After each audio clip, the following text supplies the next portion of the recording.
Hello दोस्तों, नमस्कार।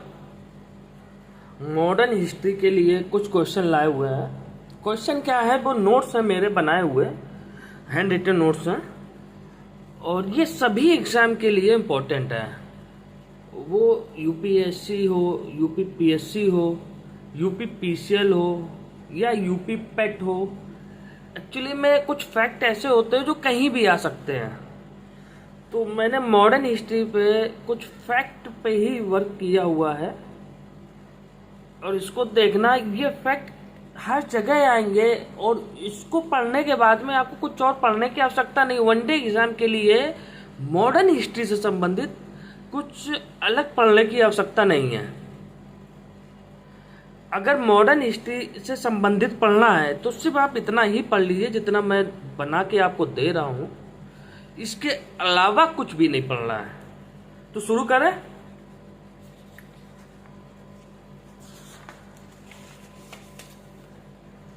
सबसे पहले पढ़ते हैं भारत में यूरोपीय कंपनियों का आगमन। 15वीं एवं 17वीं शताब्दी के मध्य भारत में व्यापार के उद्देश्यों से प्रवेश करने वाली यूरोपीय कंपनियों ने यहाँ राजनीतिक, आर्थिक तथा सामाजिक नियति को 350 वर्षों तक प्रभावित किया। इन विदेशी शक्तियों में पुर्तगाली प्रथम थे। इनके पश्चात डच, अंग्रेज, डेनिश तथा फ्रांसीसी आए। डचों ने अंग्रेजों से पहले आने के बावजूद ब्रिटिश ईस्ट इंडिया की कंपनी की स्थापना डच ईस्ट इंडिया कंपनी से पहले हुई। यहाँ पर कहने का मतलब है कि डचों के अंग्रेजों से पहले आने के बावजूद, मतलब डच पहले आए अंग्रेजों से, इसके बावजूद भी ब्रिटिश ईस्ट इंडिया कंपनी की स्थापना पहले हुई और डच ईस्ट इंडिया कंपनी की स्थापना बाद में हुई। अब आगे चलते हैं। भारत के लिए नए समुद्री मार्ग की खोज पुर्तगाली व्यापारी वास्को डी गामा ने 17 मई 1498 को भारत के पश्चिमी तट पर अवस्थित बंदरगाह कालीकट पहुंचकर की। वास्को डी गामा का स्वागत कालीकट के तत्कालीन शासक जमोरिन द्वारा किया गया। ये यहाँ पर जो जमोरिन कहा गया है, एक जमोरिन ये उपाधि थी। हालांकि क्वेश्चन में भी पूछा जाएगा किसके द्वारा किया गया, तो जमोरिन द्वारा किया गया ही बताया जाएगा। भारतीय व्यापार पर अधिकार रखने वाले अरब व्यापारियों को जमोरिन का यह व्यवहार पसंद नहीं आया, अतः इनके द्वारा पुर्तगालियों का विरोध किया गया। यहाँ तक आया समझ में। अब आगे चलते हैं। भारत में कालीकट, गोवा, दमन दीव एवं हुगली के बंदरगाहों में पुर्तगालियों ने अपनी व्यापारिक कोठियों की स्थापना की। ओके। भारत में द्वितीय पुर्तगाली अभियान पेड्रो अल्वारेज कैब्राल के नेतृत्व में सन 1500 ईस्वी में छेड़ा गया। मतलब भारत में द्वितीय जो पुर्तगाली अभियान था वो पेड्रो अल्वारेज कैब्राल के नेतृत्व में हुआ था सन 1500 ईस्वी में। ओके। कैब्राल ने कालीकट बंदरगाह में एक अरबी जहाज को पकड़कर जमोरिन को उपहार स्वरूप भेंट किया। यहाँ तक आया समझ में। आगे चलते हैं। 1502 ईस्वी में वास्को डी गामा का पुनः भारत आगमन हुआ। भारत में प्रथम पुर्तगाली फैक्ट्री की स्थापना 1503 ईस्वी में कोचीन में की गई। इसको याद कर लेना। 1502 ईस्वी में वास्को डी गामा का पुनः आगमन हुआ। क्वेश्चन में कई बार पूछता है कि वास्को डी गामा का पुनः आगमन कब हुआ, तो 1502 ईस्वी में। और भारत में प्रथम पुर्तगाली फैक्ट्री की स्थापना 1503 ईस्वी में कोचीन में की गई। कभी कभी मिलान करने के लिए यहाँ से क्वेश्चन बनते हैं, इसको हाईलाइट या अंडरलाइन जो भी हो आप अपने हिसाब से कर लेना। तथा द्वितीय फैक्ट्री की स्थापना 1505 ईस्वी में। यहाँ पर डालना द्वितीय फैक्ट्री की स्थापना 1505 ईस्वी में कहाँ की गई, कन्नूर में की गई। ओके। पुर्तगाल से प्रथम वायसराय के रूप में फ्रांसिस्को दी अल्मेडा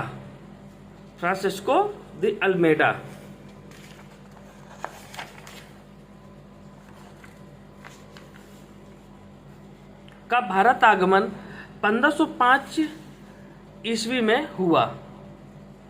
यह 1509 ईस्वी तक भारत में रहा।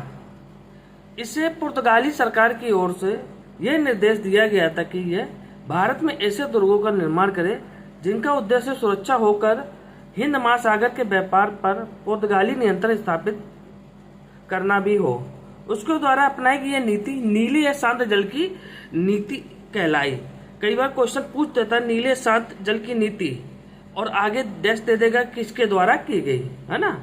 तो इसलिए यहाँ पे देखना कि किसके द्वारा की गई, फ्रांसिस्को द अल्मेडा। ओके। सन 1509 ईस्वी में भारत में अगले पुर्तगाली वायसराय के रूप में अल्फांसो द अल्बुकुर्क का आगमन हुआ। इसे भारत में पुर्तगाली शक्ति का वास्तविक संस्थापक माना जाता है। कई बार एग्जाम में पूछा गया है, यूपी पीसीएस के एग्जाम में भी पूछा गया है कि भारत में पुर्तगाली शक्ति का संस्थापक किसे माना जाता है, तो आंसर होगा अल्फांसो द अल्बुकुर्क, जो कि ये दिया भी गया। इसने कोचीन को अपना मुख्यालय बनाया। अल्बुकुर्क ने 1510 ईस्वी में गोवा को बीजापुर के शासक यूसुफ आदिल शाह से छीनकर अपने अधिकार क्षेत्र में कर लिया। अल्बुकुर्क ने पुर्तगाली पुरुषों को पुर्तगालियों की आबादी बढ़ाने के उद्देश्य से भारतीय स्त्रियों से विवाह करने के लिए प्रोत्साहित किया तथा पुर्तगाली सत्ता एवं संस्कृति के महत्वपूर्ण केंद्र के रूप में गोवा को स्थापित किया। ओके, यहाँ तक समझ में आया। एक एक लाइन इंपॉर्टेंट है, ये समझ लीजिए आप। यहाँ एक एक लाइन सिर्फ फैक्ट हमने नोट किया है जो हर एग्जाम में पूछा। आप लास्ट ईयर के क्वेश्चन उठाइए मॉडर्न हिस्ट्री के, आपको कहीं ना कहीं जरूर मिलते जाएंगे सब क्वेश्चन। ओके, अब आगे चलते हैं। नीनो डी कुन्हा अगला पुर्तगाली गवर्नर आया। इसका प्रमुख कार्य गोवा को पुर्तगालियों की औपचारिक राजधानी के रूप में परिवर्तित करना था। भारत में प्रथम पादरी फ्रांसिस्को जेवियर का आगमन अन्य पुर्तगाली गवर्नर पुर्तगाली गवर्नर अल्फांसो डिसूजा के समय हुआ। ठीक है। पुर्तगाली एशियाई देशों से व्यापार के लिए भारत अवस्थित नागपट्टनम बंदरगाह का प्रयोग करते थे। वे कोरोमंडल तट के मछलीपट्टनम और पुलिकट शहरों से वस्त्रों को एकत्रित कर उनका निर्यात करते थे। पुर्तगाली चटगांव बंगाल के बंदरगाह को महान बंदरगाह की संज्ञा देते थे। अब आ जाए क्वेश्चन, महान बंदरगाह की संज्ञा किसे दी जाती थी? तो यहाँ पे लिखा पुर्तगाली चटगांव जो है बंगाल के बंदरगाह को महान बंदरगाह की संज्ञा देते थे। आगे चलते हैं। पुर्तगालियों ने हिंद महासागर से होने वाले आयात निर्यात पर एकाधिकार स्थापित कर लिया था। उन्होंने यहाँ कार्च आर्मेडा काफिला पद्धति का प्रयोग है। ये क्वेश्चन बहुत पूछा गया है, कार्च आर्मेडा काफिला पद्धति। ठीक है, तो इस पर थोड़ा ध्यान देना। कार्च आर्मेडा काफिला पद्धति का प्रयोग किया गया, जिसके अंतर्गत हिंद महासागर का प्रयोग करने वाले प्रत्येक जहाज को शुल्क अदा करना होता था। ठीक है, क्या करना होता था? शुल्क अदा करना होता। पुर्तगालियों ने बिना परमिट के भारतीयों एवं अरबी जहाजों को, मतलब भारतीय एवं अरबी जहाजों को अरब सागर में प्रवेश करने से वर्जित कर दिया। कौन सागर? अरब सागर में प्रवेश करने से वर्जित कर दिया था। पुर्तगालियों ने शुल्क लेकर छोटे स्थानीय व्यापारियों के जहाजों को सुरक्षा प्रदान किया। जिन जहाजों को परमिट प्राप्त होता था उन्हें गोला बारूद व काली मिर्च का व्यापार करने की अनुमति नहीं थी। मतलब जिन जहाजों को परमिट प्राप्त होता था उन्हें गोला बारूद और काली मिर्च का व्यापार करने की अनुमति नहीं थी।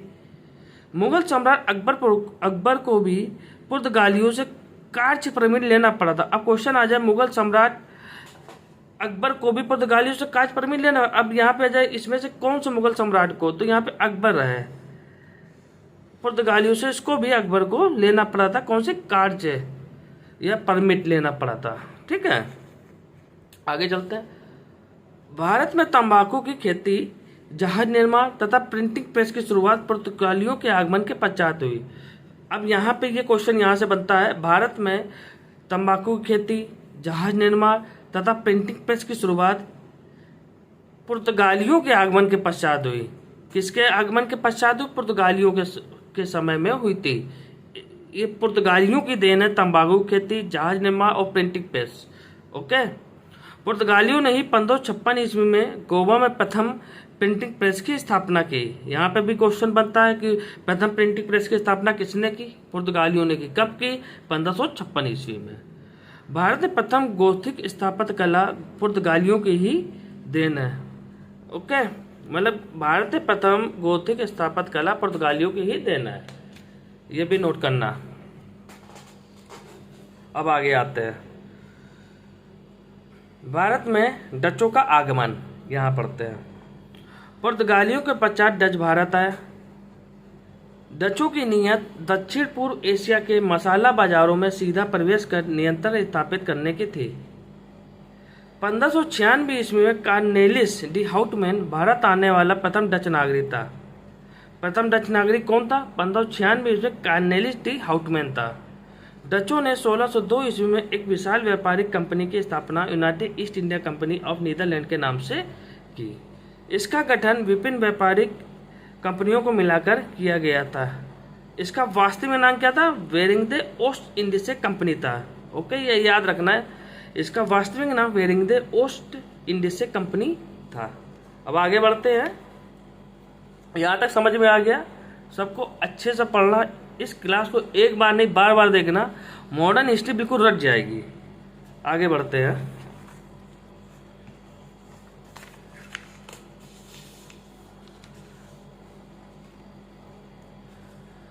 डचों ने पुर्तगालियों से संघर्ष कर उनकी शक्ति को क्षीण कर दिया तथा भारत में सभी महत्वपूर्ण मसाला उत्पादन के क्षेत्रों पर नियंत्रण स्थापित कर लिया।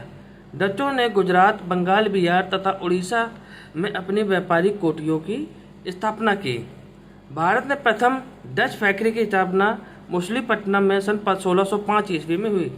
अब यहाँ पर देखना, भारत में प्रथम डच फैक्ट्री की स्थापना कहाँ हुई? मछलीपट्टनम में।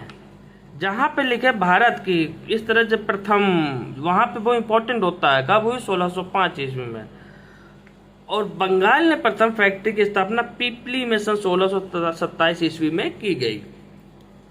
डचों द्वारा मसालों के निर्यात के स्थान पर कपड़ों को प्राथमिकता दी गई। भारत को भारतीय वस्त्रों के निर्यात का केंद्र बनाने का श्रेय डचों को जाता है। आगे आते हैं, 1759 में बेदरा के युद्ध बंगाल में अंग्रेजों द्वारा हुई पराजय के उपरांत भारत में पूर्ण रूप से डचों का पतन हो गया। बेदरा के युद्ध में अंग्रेजी सेना का नेतृत्व क्लाइव द्वारा किया गया। अब यहाँ पे क्वेश्चन कई बार, बेदरा का युद्ध में अंग्रेजी सेना का नेतृत्व किसने किया? तो यहाँ पे बताएंगे क्लाइव ने किया। अब आगे आते हैं, अंग्रेजों का भारत आगमन। ठीक है,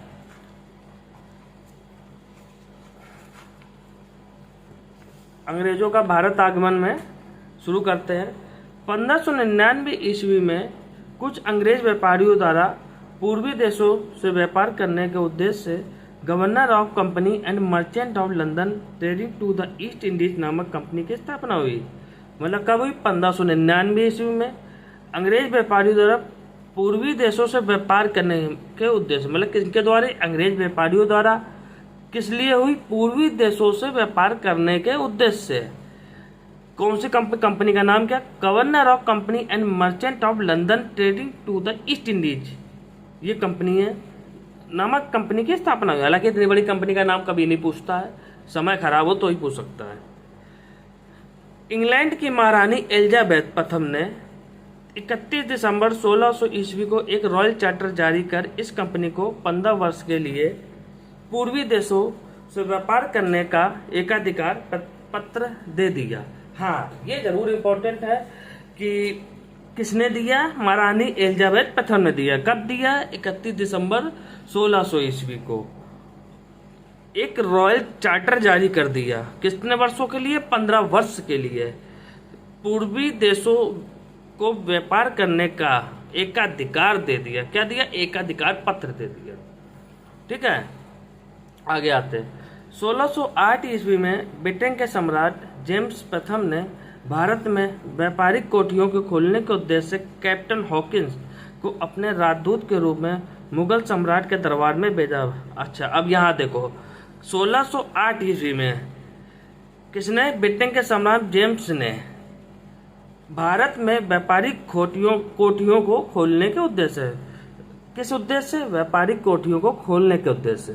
किसने कैप्टन हॉकिंस को, किसको भेजा? कैप्टन हॉकिंस को अपने राजदूत के रूप में। किसके दरबार में भेजा? मुगल सम्राट जहांगीर के दरबार में भेजा। वह तुर्की एवं फारसी भाषाओं का अच्छा ज्ञाता था। हॉकिंस वह प्रथम अंग्रेज था जिसने भारत की भूमि में प्रवेश समुद्र के रास्ते किया था। जहांगीर ने 1613 ईस्वी में सूरत में अंग्रेजों को स्थायी कारखाना स्थापित करने की अनुमति प्रदान कर दी। जहांगीर के दरबार में सन 1615 ईस्वी में सम्राट जेम्स प्रथम का दूत सर टॉमस रो पहुंचा। दूत कौन पहुंचा? सर टॉमस रो पहुंचा, जिसने मुगल साम्राज्य के सभी भागों में व्यापार करने एवं फैक्ट्रियां स्थापित करने का अधिकार पत्र, इसे कहते शाही फरमान, प्राप्त कर लिया। परिणाम स्वरूप अंग्रेजों ने आगरा, अहमदाबाद तथा भरूच में अपनी व्यापारिक कोठियों की स्थापना की। ठीक है, आगे चलते। 1611 ईस्वी में इंग्लैंड के सम्राट जॉर्ज द्वितीय का विवाह पुर्तगाली राजकुमारी कैथरीन से हुआ। इस विवाह में बम्बई को दहेज के रूप में चार्ल्स द्वितीय को भेंट कर दिया गया। मतलब बम्बई को चार्ल्स द्वितीय को भेंट कर दिया। क्या 1611 ईस्वी में, पहले तो ये याद रखना है, इंग्लैंड के सम्राट चार्ल्स द्वितीय का विवाह हुआ। ठीक है, किससे हुआ? पुर्तगाली राजकुमारी कैथरीन से हुआ। ठीक है, और विवाह में इनको बम्बई दहेज में मिला। दहेज के रूप में चार्ल्स द्वितीय को बम्बई दिया गया। ठीक है, उसने क्या करा? 10 पाउंड के वार्षिक किराए पर कंपनी को दे दिया। यहाँ तक आए समझ में? अब आगे बढ़ते हैं। भारत में फ्रांसीसियों का आगमन जब वो आए तो सन 1664 में फ्रांस के सम्राट ली 14 के समय उनके मंत्री कोलवर्ट के प्रयासों से फ्रांसीसी व्यापारिक कंपनी द इंड ओरिएंटल कंपनी देश इंडस ओरिएंटल की स्थापना हुई। ठीक है, सूरत में 1668 ईस्वी में फ्रांसीसियों की प्रथम कोठी की स्थापना फ्रैंक कैरो द्वारा की गई। यहाँ तक आए समझ में, है ना? आगे बढ़ते हैं। पांडुचेरी की नींव फ्रैंकोस मार्टिन द्वारा सन 1613 ईस्वी में डाली गई। ये देखो कितना इंपॉर्टेंट, पांडिचेरी की नींव फ्रैंकोस मार्टिन द्वारा कब डाली गई? सन 1673 ईस्वी में डाली गई। आगे बढ़ते हैं। डचों ने 1693 ईस्वी में पांडुचेरी को फ्रांसीसियों के नियंत्रण से छीन लिया, किंतु 1697 ईस्वी में रिजविक समझौते के अनुसार उसे वापस कर दिया है। 1697 ईस्वी रिजविक समझौता, ये देखो 1697 ईस्वी और रिजविक समझौता। ओके, फ्रांसीसियों द्वारा 1721 में मॉरिशस, 1725 ईस्वी में माहे मालाबार तट एवं 1739 ईस्वी में कराईकल पर अधिकार कर लिया गया। 1742 ईस्वी के पश्चात व्यापारिक लाभ कमाने के साथ साथ फ्रांसीसियों का राजनीतिक महत्वाकांक्षाएं भी जागृत हो गई। ठीक है, परिणाम से अंग्रेजों और फ्रांसीसियों के बीच युद्ध छिड़ गया। इस युद्ध को कर्नाटक युद्ध के नाम से जाना जाता है। आया समझ में यहाँ तक? आगे चलते हैं।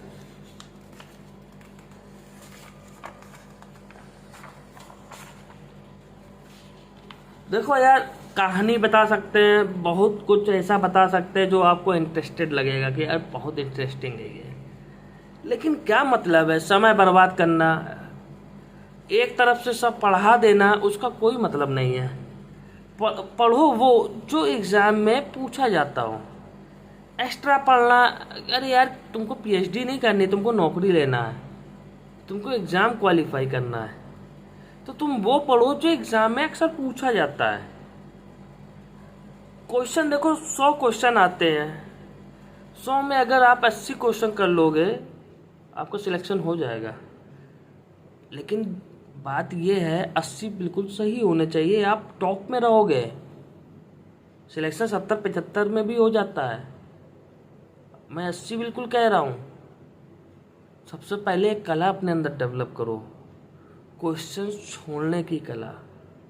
100 में अगर 80 क्वेश्चन आपने करने हैं बिल्कुल सही, तो 20 क्वेश्चन जो है छोड़ने की कला अपने अंदर डेवलप करो।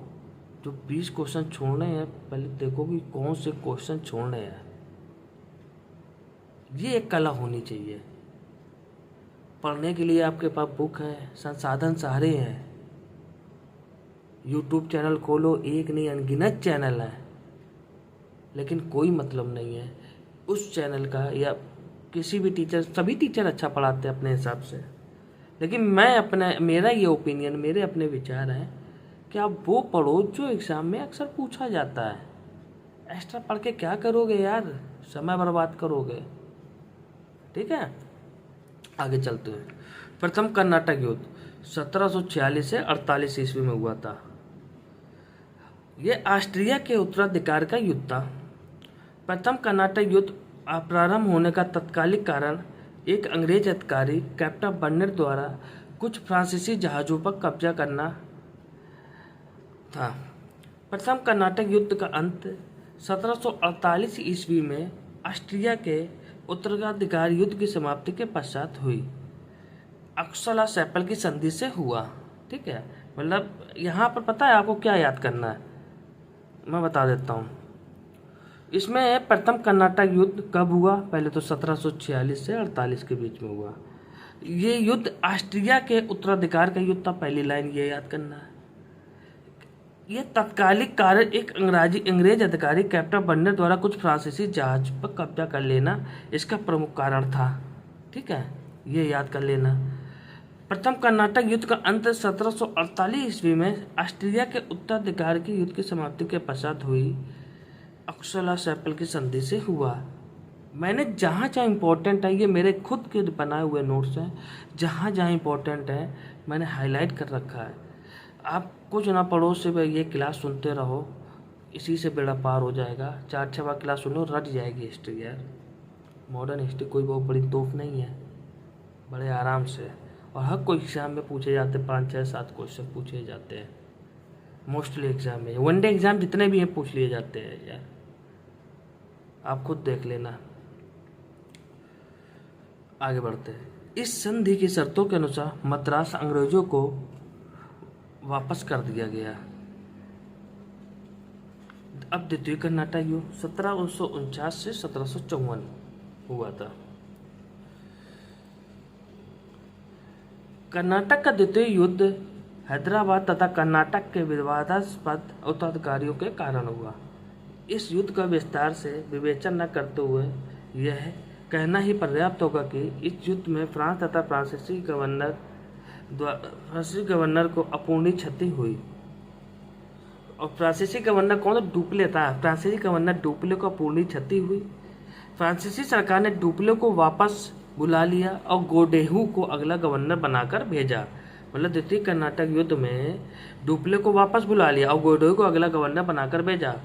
गोडेहू प्रयासों से अंग्रेजी कंपनी के साथ जनवरी 1754 ईस्वी में पांडुचेरी की संधि, मतलब अब द्वितीय कर्नाटक युद्ध में कभी मिलान करने को आता ही है कि प्रथम कर्नाटक अक्सला सेपल संधि, द्वितीय कर्नाटक युद्ध पांडुचेरी की संधि, जिसके तहत दोनों पक्ष युद्ध विराम पर सहमत हुए।